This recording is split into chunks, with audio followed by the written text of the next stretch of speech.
Okay, so chapter 8 is one of those chapters where I explain one of the financial products that one of my companies specializes in, and and so it's interesting how my experience of the insurance industry has really shown me how much opportunity there is to help people, people in your situation. Because this is one of those other ideas that has been perpetuated. Because I think in the financial world, there are competing interests. Okay, broker against broker, bank against bank, credit card against credit card, and there's so many options out there. It's actually paralyzing to an extent. But there's also the stock market and the Wall Street world, and then the insurance world, and then within these worlds there are like realms, right? So there's different types of insurance, there's different types of investment banks and investment philosophies, and same thing with the insurance world. But similar to my exposure to network marketing, and I'm not trying to play down either, but when I moved to Utah from Connecticut, I didn't know what network marketing was. And when I got here, I remember when I was in school. I came to Utah for school, to finish school, and I was in you know I was, my focus was business and economics. And I remember being invited to this business meeting. I was like, business meeting? Yeah, I'll go to a business meeting. And I was there with about 200 people. That there's a guy up on stage talking about his Lamborghini and talking about his big house and talking about all this opportunity. And I was like I have no idea. Like, what is he like? What does he do? Like, what is he? Is he like a does he own franchises? Does he own real estate? Does he? I couldn't really figure it out. But it was essentially a pitch for the lifestyle that could possibly be a possibility with network marketing.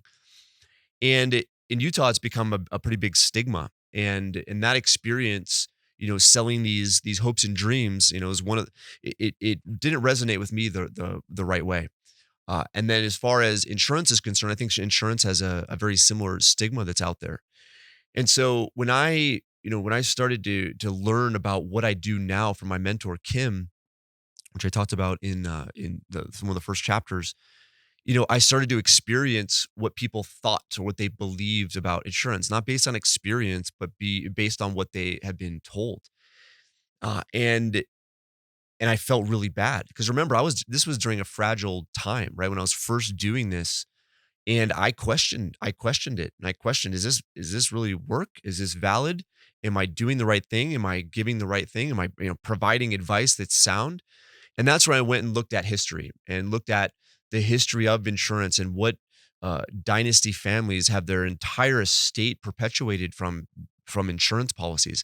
I looked at the amount of insurance banks own and corporations own, not for protection, but for liquidity and the safety and the other characteristics associated with those vehicles.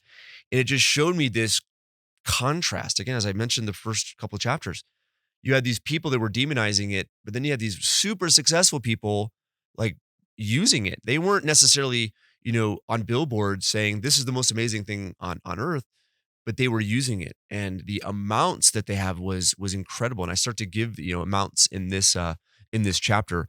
But when I was writing the book, I wanted to go through, the myths associated with what the claims are in insurance and what it is. And I think some of the claims and the myths come from a perspective that's partially sound.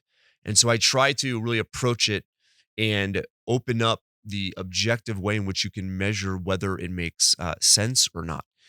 And so you're gonna get into that and maybe learn some things that previous to reading this book and listening to these videos, you may have not known about. And so I'm excited for you to learn and be open to the world that I have just an incredible admiration for, and it's blessed my life and it's blessed the lives of others as well.